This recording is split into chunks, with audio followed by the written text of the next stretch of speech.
Hi friends, welcome to my channel mama and baby care. आज की video में मैं शेयर करूंगी लो लाइंग प्लेसेंटा के बारे में। लो लाइंग प्लेसेंटा बहुत कॉमन है प्रेगनेंसी में, खासकर अर्ली प्रेगनेंसी में, मीन्स 20 वीक से पहले तो ये बहुत कॉमनली देखा जाता है और ये ठीक भी हो जाता है। तो लो लाइंग प्लेसेंटा होता क्या है?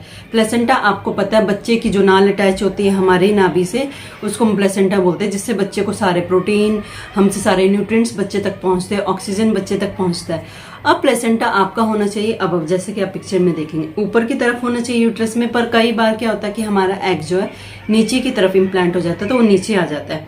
अब वो जब बच्चे के दाने के मुंह को कवर करेगा तो ये रिस्की हो सकता है, या बच्चे दाने के मुंह तक अगर आ रहा है तो ये रिस्की कंडीशन हो सकती है। बट आपको घबराने की जरूरत नहीं है, 90% केसेस में ये ठीक हो जाता है।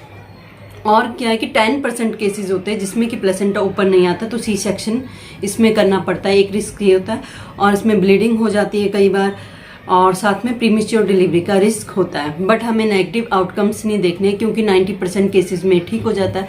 तो हम क्या करेंगे, पॉजिटिव आउटकम देखेंगे। 90% बहुत बड़ा रेशो है, मतलब 90% अगर आपके चांसेस है ठीक होने के, तो आपको घबराना नहीं चाहिए, पॉजिटिव सोचना चाहिए।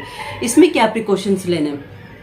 सबसे पहला प्रिकॉशन, आपको ज़्यादा देर एक पोजीशन में नहीं बैठना है, ज़्यादा देर आपको खड़े नहीं रहना है। खासकर जैसे हम कुकिंग करते हैं तो उसमें घंटों तक खड़े रहते हैं, ऐसा नहीं। कुकिंग करोगे तो उसमें ब्रेक लो, और ज़्यादा देर तक खड़े होकर कुकिंग नहीं करनी है। हमें मतलब मेनली ये ध्यान रखना है लोअर जो पार्ट है उसमें प्रेशर ना पड़े। उसमें जब प्रेशर पड़ेगा तो फिर प्लेसेंटा नीचे की तरफ आने का रिस्क है, तो हमें अवॉइड करना है, कोई प्रेशर ना पड़े, भारी वेट नहीं उठाना है, वॉक नहीं करना है। वॉक भी अवॉइड करें तो अच्छा है, इसमें आप जितना अवॉइड कर सकते हैं वॉक को। और आपको फुली बेड रेस्ट लेना है। अगर आपका प्लेसेंटा कवर कर रहा है, ये बिल्कुल नीचे पहुंच गया है, जितना हो पाए रेस्ट लेना है। ठीक है, घर के काम भी जरूरी है, तो आप हल्के से करिए अगर आप घर के काम करते हैं। और जितना टाइम हम मैक्सिमम रेस्ट लेंगे, पैर के नीचे पिल्लो रखना है। दोनों पैर के नीचे 1 या 2 पिल्लो रखिए। उससे क्या होगा, हमारे पैर एलिवेटेड रहेंगे। जब पैर ऊपर की तरफ रहेंगे तो उसकी वजह से प्लेसेंटा को पुश होने में हेल्प मिलेगी।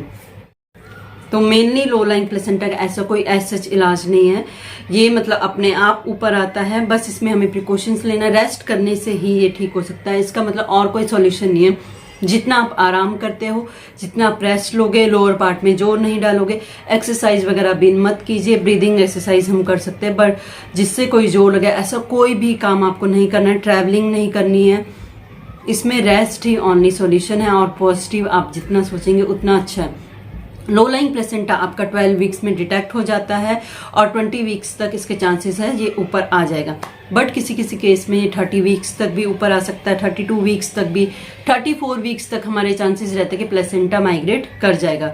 तो फिर पॉजिटिव सोच, इसमें चांसेस बहुत है ठीक होने के। 90% ये ठीक हो जाता है, 10% ठीक नहीं भी होता है। तो हम 90% की तरफ देखेंगे, हमेशा पॉजिटिव चीज़ की तरफ देखना चाहिए, बजाय कि हम नेगेटिव की तरफ ही ज़्यादा देखते हैं। तो 90% चांसेस है कि ठीक हो जाएगा। तो पॉजिटिव सोचिए, रेस्ट करिए, इसमें और कोई सॉल्यूशन नहीं है। लो लाइंग प्लेसेंटा में बस आपको ध्यान रखना है कहीं से भी पेट पे जोर ना पड़े। जब जोर पड़ता है तो फिर स्पॉटिंग हो सकती है, ब्लीडिंग हो सकती है। ब्लीडिंग इसमें कॉमन है, उसमें भी घबराने की जरूरत नहीं है। जरूरी नहीं अगर आपको इसमें ब्लीडिंग हो रही तो बच्चे पे कोई असर होगा। मोस्टली बच्चा सेफ रहता है ब्लीडिंग होने के बावजूद भी। इसमें ब्लीडिंग होना भी कॉमन है, कई बार आप बेड रेस्ट पे होते हैं तब भी ब्लीडिंग हो जाती है। ब्लीडिंग या स्पॉटिंग होना इसमें कॉमन है, इसके सिम्टम्स हैं। तो प्लेसेंटा जब आपका पूरा कवर ले लेता है, मतलब कवर कर लेता है सर्विक्स को, बच्चेदानी के मुंह को, तो फिर आपको फुल बेड रेस्ट करना चाहिए। इतना बेड रेस्ट करना चाहिए कि इवन वॉशरूम तक जाना है, बस इतना ही उठना है। अगर आपका कवर कर लिया, प्लेसेंटा प्रीविया हो गया, क्योंकि उसमें थोड़ा रिस्की हो जाता है। जब तक प्लेसेंटा थोड़ा ऊपर है तब भी आपको रेस्ट करना चाहिए, ताकि वो नीचे की तरफ कवर ना कर ले। तो मेरे कहने का मतलब ये है कि लो लाइंग प्लेसेंटा में सिर्फ प्रिकॉशंस ही इलाज है, रेस्ट करना ही इसका इलाज है। जितना आप रेस्ट करोगे उतने ही अच्छा आउटकम आपको मिलेगा। तो घबराने की ज़रूरत नहीं, जितना पॉजिटिव सोचते हैं, पॉजिटिव सोच से ही हमारा जो है प्लेसेंटा ठीक रह सकता है। क्योंकि नेगेटिव सोचोगे, स्ट्रेस लोगे, तो उससे आपकी हेल्थ पे फ़र्क पड़ेगा। और इसमें आप डाइट भी मतलब फास्ट फूड अवॉइड कीजिए, क्योंकि हमें बेड रेस्ट करना होता है। जितना इसमें हम वॉक वगैरह तो रेस्ट्रिक्ट होती है, तो डाइट अच्छी लीजिए ताकि आपकी शुगर ना बढ़े लेटे लेटे। बेड रेस्ट ही इसमें मोस्टली लोग करते हैं, ये रेस्ट ही मैक्सिमम हमें कहा गया है। तो इसमें आप डाइट का भी ध्यान रखिए, जितना हो सके हेल्दी मील खाइए, और घबराने की ज़रूरत नहीं, अच्छा सोचिए। लो लाइंग प्लेसेंटा ठीक हो जाता है 90% केसेस में, बस ये माइंड में रखिए। और साथ में रेस्ट कीजिए, बस ये मैं कहूँगी आपको। तो ये थी मेरी जानकारी लो लाइंग प्लेसेंटा के बारे में। आई होप आपको पसंद आए तो please like share and subscribe my channel and I wish सबका प्लेसेंटा जल्दी से ऊपर मूव कर जाए।